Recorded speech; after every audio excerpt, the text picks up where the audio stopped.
Hello everybody, Jose Rodriguez here. Yes, why do prints tend to fade so much faster when you use third-party inks, specifically Pro-100 and third-party dye inks, regardless where you get them from? It's the nature of the beast. Dye inks will fade much faster than pigment-based inks.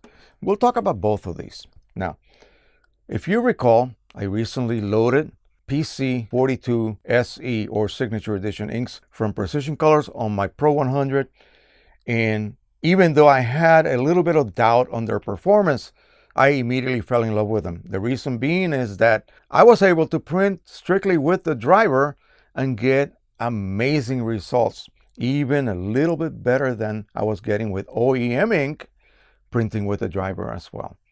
Now, this does not include any custom profiling I may have done in the future.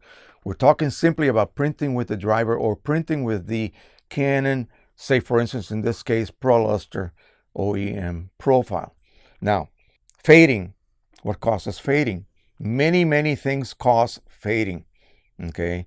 Not just the inks, but also the paper and the conditions around your house, a level of light and pollution, okay?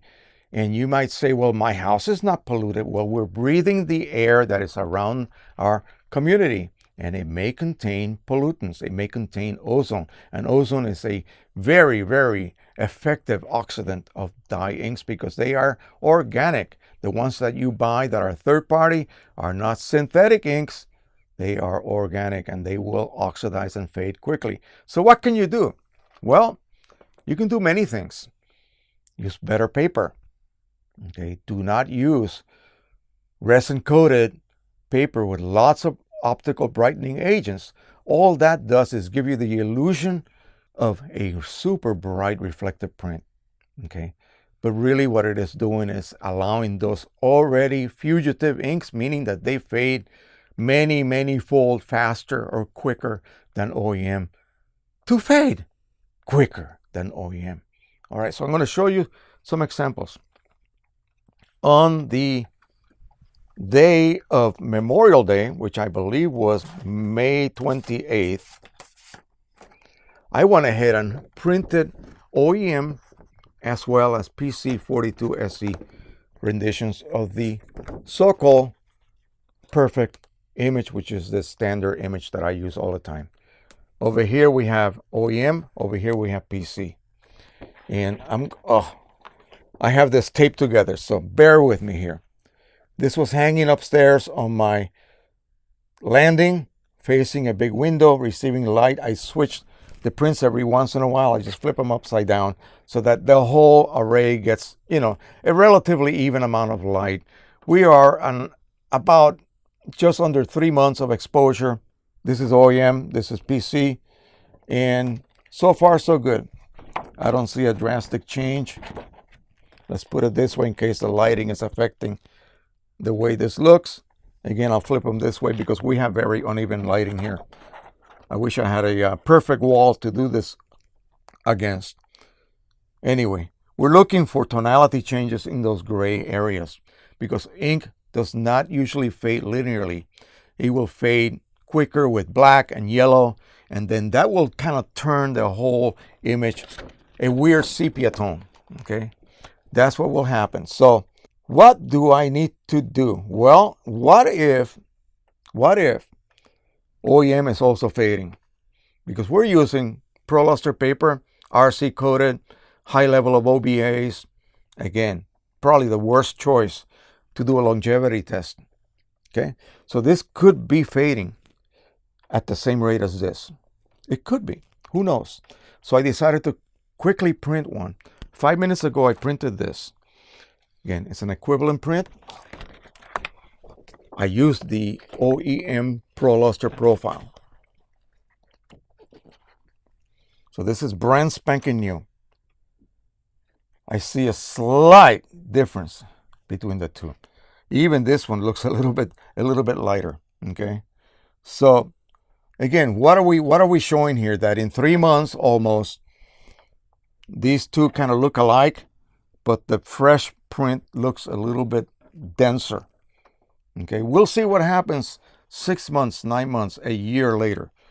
So What does this tell us? Well, it tells us that RC coated papers with high level of OBAs really is not the best choice for you to use, even with OEM ink, okay? And they have told you this repeatedly, but people just don't listen. I know I don't. So, I keep using that paper. I have a lot of it left still. It was being given away practically for free. I wonder why. So, what can you do? What can you do if you still have, say, a huge supply of this paper? Well, you can protect that print. Why would you want to do that? Think about this. We'll talk about this particular paper, and we'll talk about a much higher end paper. And I'll give you an example right now. Ardensburg Imaging Group did a test on this premium printer, not that $100 after rebate printer. This premium printer right here, which uses some of the best pigment ink in the biz. They printed samples on ProLuster and then 2 other brands of paper, not Canon, but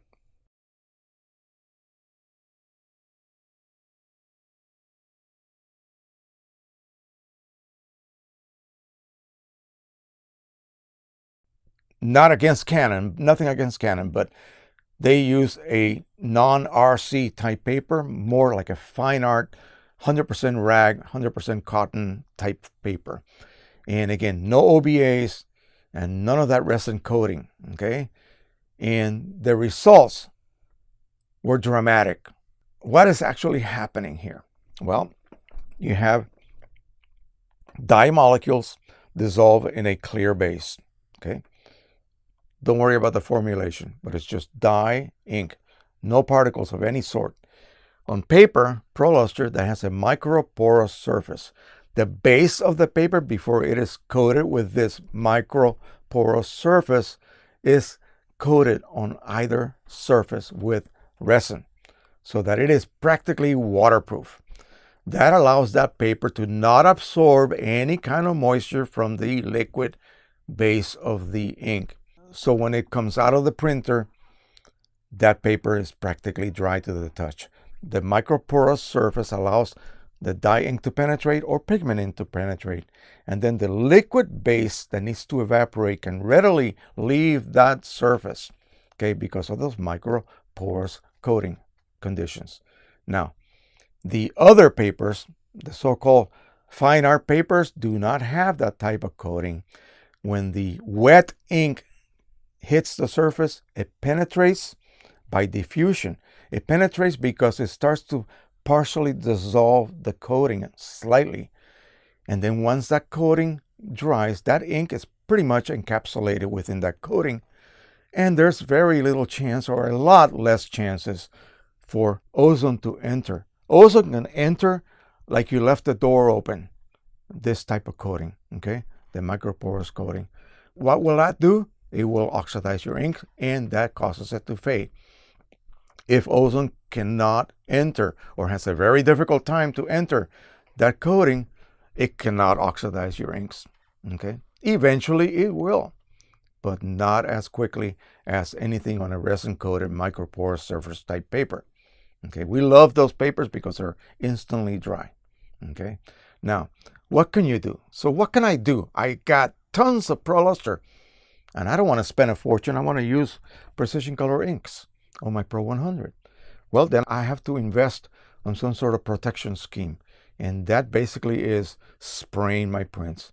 Because the only thing you really need to do to protect this, especially if you're going to mount them on gator board and put them on your wall, not under glass, not under any glazing, is to spray the surface. That will seal those pores, and that will encapsulate the ink.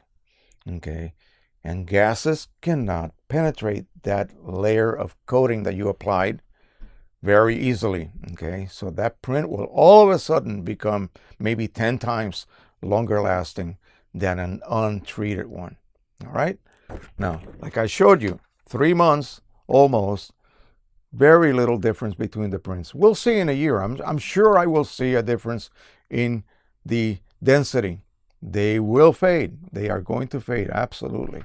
But had I coated those prints, and I did a long test many, many years ago where I did do a series of prints like that, and I did coat some with several sprays that are available, and they did not fade within 1 year. I went ahead and printed a new print, compared it to the year-long treated print, and saw no visual fading. I also then put it next to the one that I held in dark storage, basically just in a box. So that kind of kept air from getting in as well, but not so much. And that did not show any fading either. Okay? So again, think very hard about, oh, I'm going to use those new inks because they work so well and they are such a good match to OEM color-wise. And of course, they're going to also match longevity. No, they're not. Of course not. Okay? You would have to pay the money that you normally pay for OEM to achieve that level of longevity. You're just not going to get it with third-party dye inks or even third-party pigment inks. They just will not have that level of longevity. It's the nature of the beast, as they say. So what else can you do? Well, spray your prints, and please refrain from mounting them bare. I know that's the modern look now. Consider putting them under glass. I have a frame picture of Nathan. I should just get it and show you.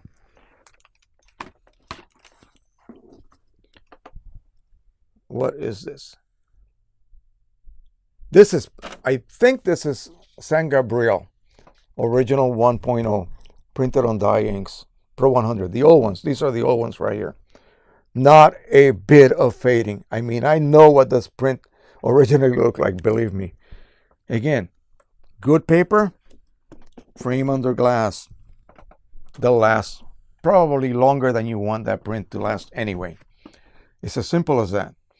Protect your prints, and also use a paper that will by itself enhance longevity because of its properties, meaning no RC, okay, no microporous surface, 100% rag, 100% fiber type papers.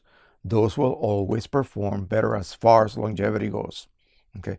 Oh, you don't like the fact that they don't have that pop of a luster or glossy paper? Well, too bad. That's what you get. Okay, that's what you get. A non-reflective surface like that is not going to have the so-called pop that a glossy print. But a glossy print will be resin coated, will have a microporous surface, and will indeed reduce the longevity characteristics of that print otherwise. Now, what about Canon Glossy Platinum? That I'm not sure whether that paper has the same type level of OBAs as the ProLuster or the regular glossy paper that they sell. Again, it's all about those two factors, RC coating and OBA. Okay, OBAs will fade anyway by themselves. They just basically burn out when they get exposed to UV light with time. And so many factors about this fading problem. Whoa, I'm surprised that in 2 months my prints have faded. Well, even if you take, give you an example real quickly before I say goodbye. Even if you just cover the edge accidentally of a print and you come back a month later and you unveil it, oh my gosh, that's faded. Of course it did. It got exposed to air. It got exposed to ozone. And the covered portion was more or less protected from exposure to ozone. Simple as that. So, yeah, you will have a nice protected area and an area where it faded, especially, and again, it all depends where you live. It all depends on your air quality. So again, why take a chance? Do everything you can do to protect your prints. Spray them front and back if you must, especially with the rag type papers, unless you're using OEM. Okay, spray the front, seal that, spray the back, seal that as well, because fiber-based papers do not have that protective coating of resin. Okay, so you need to apply something to protect the surfaces of that print from the ravages of ozone, and that's what literally destroys a dye-based print. Okay, I hope that wasn't too discouraging. Accept the fact that when you switch over to a dye ink set, regardless of how good it performs compared to OEM as far as color rendition, you know, you have to consider the fact that longevity is pretty much gone. Okay? I don't want to be that blunt, but it is. You have to then do things to enhance, to at least allow that print to last as long as it can possibly last. You need to help it. No one's going to want to buy an ink set that has huge level of longevity. What? Oh, I forgot to add, but color rendition is horrible. You see, no one will want an ink set that will last forever, but the color rendition is horrible. What you can do, however, is buy ink that will provide you near perfect match to OEM. It's just that none of these ink sets can give you the longevity of OEM ink. For everyone who complains about the price, that's how it is. And you know me, I am blunt and I say it like it is.